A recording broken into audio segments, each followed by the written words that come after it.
phenomenal. Everyone has heard of him. However, when he has to play certain squads in this league, for whatever reason is, he isn't quite there. Yeah, he's definitely a household name here locally. He finished. He actually made it to the AFC semifinals. So he's actually made it to the final four Yeah. of the playoffs last year. So that's a huge. What happened in it? That's a huge statement. Defensively, he kind of got a little lackadaisical in the second half, and he wasn't able to finish out the ball game. Developing a killer instinct for me. What happened at the end of that, though? Right at the end of that football game. I don't remember. Help us out, Coach. Okay. He had the ball headed in on a score, and he threw a pass. Shook it up. 2 and 2. What is that? It's drop pass. Drop pass. But, you know, if he had he had a score on that play. Absolutely, and that could have propelled him into the AFC Championship game and onto the Super Bowl. So this guy is very capable of making it there. So this is actually probably a low ranking for him, but there's a phenomenal group of coaches in the top 8. He's headed up. He's headed up the chart. The Dunn. He's headed up the charts. Okay, we're gonna move to the number 8 ranked coach. Now this guy was a rookie in the league last year, but he has won 2 championships in the LA EFL. So coming here, he had high expectations of his team last year. He didn't finish the season on a good note, but he's looking to come back pretty strong. We're talking about Robert Jackson of the San Diego Chargers. RJ is my boy. He is an outstanding player. He is passionate. He is hungry. He has a great opportunity to do some wonderful things in this league. Now I don't know a lot about this guy, but I had the privilege of playing him in week 1 of the season, and he seems to have a pretty strong squad, and he seems to have a good outlook on the game. He's very multi-dimensional, and we look forward to him, you know, bringing some of his championship caliber schemes to our league and making a push in the AFC playoffs.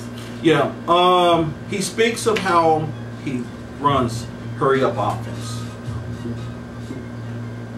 We're still waiting on his hurry-up offense, though, because I hear, you know, that's all he runs, hurry-up offense. If he is able to start running that, you know, he'll stretch the other team.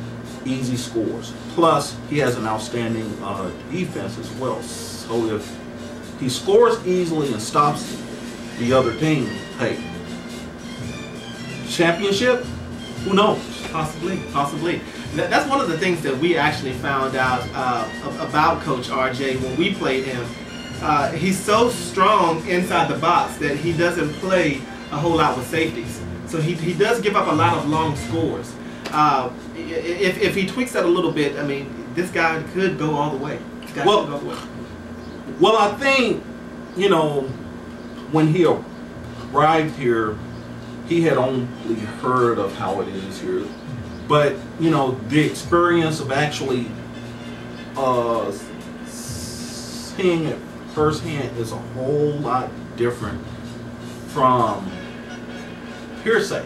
So starting off, I'm sure, you know, he had heard of the outstanding passers, but, you know, he had an eye-opening experience in week 1, you know, and he will be the first person to tell you that. So hopefully up the road here, he'll start having his safeties out there, you know, which will kind of make it easier for him. Wow. Well, we look for great things out of the San Diego Chargers and Coach Robert Jackson this upcoming season. Now, this next coach, ranked number 7 in the DFW power rankings. This guy finished 9-3 in the NFC. He had the number 2 seed in the NFC playoffs. He's made it to the final round of the Texas Shootout and lost in a championship game. This guy probably believes he should be in the top 3 in the league as far as power rankings. We're talking about Coach Purvis Woods in the Tampa Bay Buccaneers, Coach. Pep Woods. He is the Rodney Dangerfield of the DFW. He always feels as if he doesn't get his respect. Absolutely. This guy defensively is probably one of the strongest teams I've seen. He has great speed on the outside with the linebackers. He has great safety coverage. He doesn't give up the big play normally. He's very, very, very disciplined and very good against the run. What can an offense do to exploit this kind of defense? You have to continue to try to put pressure on the outside on him. Yes, he has an outstanding front line, but if you're able to at his safeties in one-on-one, you have hope. However, 9-3 speaks for itself. He's an outstanding coach. Winning 9 ball games, though, he didn't score a whole lot of points. Offensively, this guy, he struggles to find the end zone. Once he gets to the red zone, he doesn't put up a lot of touchdowns. What can we say about it? What does Coach Purvis Woods needs to do in order to score more points and get better offensively? Well, first of all, I think his quarterback, is sort of inconsistent. He'll have spurts of hitting, outstanding passes, and then in other instances, he'll have, the easiest passing isn't able to hit. Plus, sometimes, I think he allows, the